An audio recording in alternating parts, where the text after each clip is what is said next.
সাগরে অবস্থানরত গভীর নিম্নচাপটি উত্তর দিকে অগ্রসর হয়ে 25 মে সন্ধ্যা 6টায় ঘূর্ণিঝড় রেমালে পরিণত হয়েছে। এজন্য মংলা ও পায়রা সমুদ্র বন্দরকে 7 নম্বর বিপদ সংকেত এবং চট্টগ্রাম ও কক্সবাজার সমুদ্র বন্দরকে 6 নম্বর বিপদ সংকেত দেখাতে বলা হয়েছে। ঘূর্ণিঝড়টি সন্ধ্যা 6টায় পায়রা সমুদ্র বন্দর থেকে 365 কিলোমিটার, মোংলা থেকে 405 কিলোমিটার, কক্সবাজার থেকে 400 কিলোমিটার এবং চট্টগ্রাম সমুদ্র বন্দর থেকে 455 কিলোমিটার দূরে অবস্থান করছিল। ঘূর্ণিঝড়টি কেন্দ্রের 54 কিলোমিটারের মধ্যে বাতাসের একটানা সর্বোচ্চ গতিবেগ ঘন্টায় 62 কিলোমিটার, যা দমকা অথবা ঝোড়ো হাওয়া আকারে 88 কিলোমিটার পর্যন্ত বৃদ্ধি পাচ্ছে। ঘূর্ণিঝড় কেন্দ্রের নিকটবর্তী এলাকায় সাগর খুবই উত্তাল রয়েছে।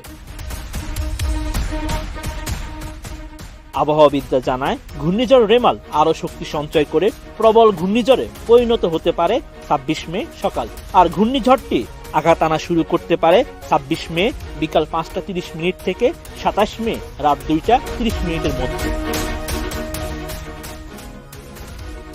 ঘূর্ণিঝড়ের প্রভাবে উপকূলীয় জেলা সাতক্ষীরা, খুলনা, বাগেরহাট, পিরোজপুর, ঝালকাঠি, বরগুনা, বরিশাল, ভোলা, পটুয়াখালী, নোয়াখালী, লক্ষ্মীপুর, ফেনী, কুমিল্লা, চট্টগ্রাম, কক্সবাজার এবং তাদের অদূরবর্তী দ্বীপ ও চরসমূহের নিম্নাঞ্চল স্বাভাবিক জোয়ারের চেয়ে 3 থেকে 5 ফুট উচ্চতায় জলোচ্ছ্বাসে প্লাবিত হতে পারে। আবহাওয়া বিভাগ জানায়, ঘূর্ণিঝড়ের প্রভাবে সারা দেশে ভারী থেকে অতি ভারী বৃষ্টিপাত হবে। 24 ঘন্টায় 300 মিলিমিটার পর্যন্ত বৃষ্টির সম্ভাবনা রয়েছে। এতে ভূমিধসের সতর্কবার্তাও দেওয়া হবে। এদিকে উপকূলের খুলনা, যশোর, সাতক্ষীরা, পটুয়াখালী, নোয়াখালী, ভোলা, বরিশাল এসব জেলায় রেমালের সরাসরি প্রভাব থাকবে। এছাড়া কুষ্টিয়া, ফেনী, কুমিল্লা, লক্ষ্মীপুর, চট্টগ্রাম, কক্সবাজার এসব জেলায় বৃষ্টিপাত থাকবে।